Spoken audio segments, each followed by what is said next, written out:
दक्षिणी इजराइल के music festival में हमास के कत्लेआम का वीडियो जारी। 7 अक्टूबर को हमास आतंकियों ने 207 लोगों की हत्या की थी।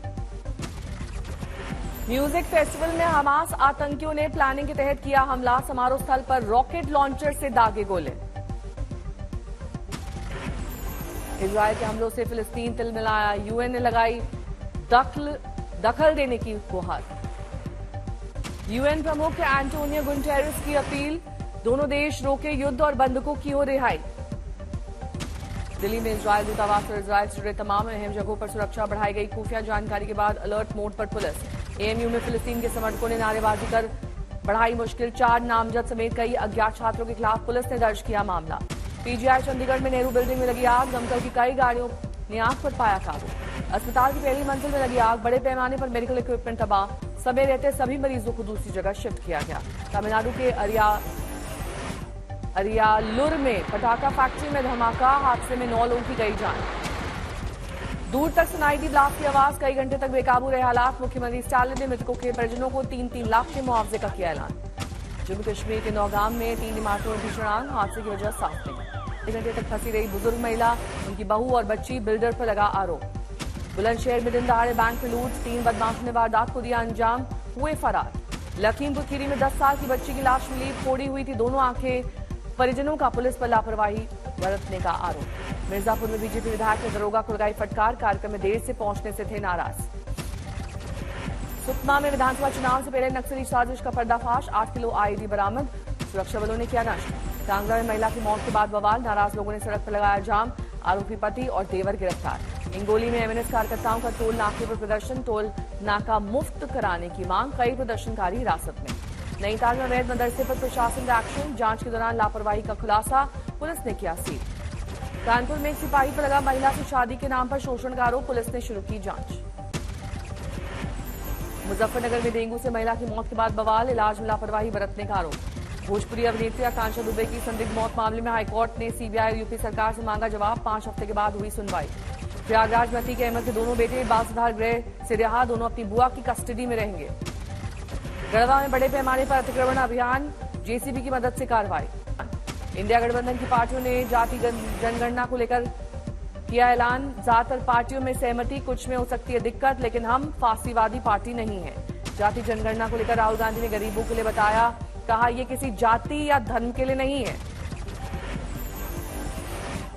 राहुल गांधी ने बीजेपी पर दागा सवाल। कहा हमारे 4 सीएम में से 3 ओबीसी वर्ग के हैं, लेकिन बीजेपी के 10 मुख्यमंत्री में सिर्फ 1 ओबीसी का है। दिल्ली में 4 घंटे चली कांग्रेस वर्किंग कमेटी की बैठक। खड़गे ने कहा विभाजनकारी नीतियां देश के लिए चिंताजनक। इंडिया गठबंधन बढ़ रहा है आगे। सीडब्ल्यूसी में सचिन पायलट ने अशोक गहलोत की तारीफ की। जाति जनगणना को लेकर सराहा। सूत्रों के हवाले से आई खबर। सचिन पायलट का बयान। जाति जनगणना से राजस्थान चुनाव में मिलेगा फायदा, जीतेंगे चुनाव। केंद्रीय मंत्री धर्मेंद्र प्रधान ने कांग्रेस पर साधा निशाना। बोले जातिगत जनगणना के आड़ में ये समाज को बांटने का काम कर रहे हैं, राजनीतिक रोटियां सेक रहे हैं। राहुल गांधी से धर्मेंद्र प्रधान ने किया सवाल। पूछा जब दशकों से कांग्रेस सत्ता में थी तब उन्होंने जातिगत गणना क्यों नहीं करवाई। आज मध्य प्रदेश के दौरे पर है राहुल गांधी। शहडोल में करेंगे चुनावी सभा। चुनावी बिगुल बजते ही 3 राज्यों के लिए बीजेपी ने जारी की उम्मीदवारों की लिस्ट। मध्य प्रदेश की बुधनी सीट से चुनाव लड़ेंगे शिवराज सिंह चौहान। एमपी में बीजेपी ने जारी की चौथी लिस्ट। गृह मंत्री नरोत्तम मिश्रा ने दतिया से लिया टिकट। राजस्थान में बीजेपी ने जारी की 41 उम्मीदवारों की पहली लिस्ट। राज्यवर्धन राठौर, दिया कुमारी समेत 7 सांसदों को दिया विधानसभा चुनाव का टिकट। छत्तीसगढ़ के लिए बीजेपी ने दूसरी लिस्ट। 64 उम्मीदवारों के नाम का किया ऐलान। राजनांदगांव से रमन सिंह लड़ेंगे चुनाव। छत्तीसगढ़ में बीजेपी ने 3 सांसदों को दिया टिकट। सांसद और केंद्रीय राज्य मंत्री रेणुका सिंह को भरतपुर सोनहत से मैदान में उतारा। तेलंगाना में कुल 119 विधानसभा सीटों पर एक ही चरण में होगा मतदान। 30 नवंबर को होगा चुनाव। 3 दिसंबर को आएंगे सभी 5 राज्यों के नतीजे। मुख्य चुनाव आयुक्त राजीव कुमार ने दी जानकारी। चुनावी तारीख का ऐलान होते मध्य प्रदेश, राजस्थान, छत्तीसगढ़, तेलंगाना और मिजोरम में लागू हो गई है आचार संहिता। चुनाव आयोग ने बुजुर्ग मतदाताओं की लोकतंत्र के महापर्व में 100% साझेदारी सुनिश्चित करने की कोशिश की। बुजुर्गों को घर से मतदान की रहेगी सुविधा। चुनाव आयोग का प्रावधान 31 अक्टूबर तक सभी पार्टियों को देनी होगी अपने चंदे की जानकारी। बीजेपी अध्यक्ष जेपी नड्डा चुनाव की तारीखों के ऐलान से उत्साहित। किया दावा, सभी 5 राज्यों में बीजेपी बनाएगी बहुमत से सरकार। चुनाव की तारीखें घोषित होने पर कांग्रेस अध्यक्ष मल्लिकार्जुन खड़गे ने किया ट्वीट, ये बीजेपी की विदाई का उद्घोष है। केंद्रीय मंत्री ज्योतिरादित्य सिंधिया ने किया दावा, मध्यप्रदेश में बहुमत बनाएंगे सरकार। छत्तीसगढ़ के सीएम भूपेश बघेल को अपने कामकाज से भरोसा, कहा फिर हाथ का साथ देगी जनता।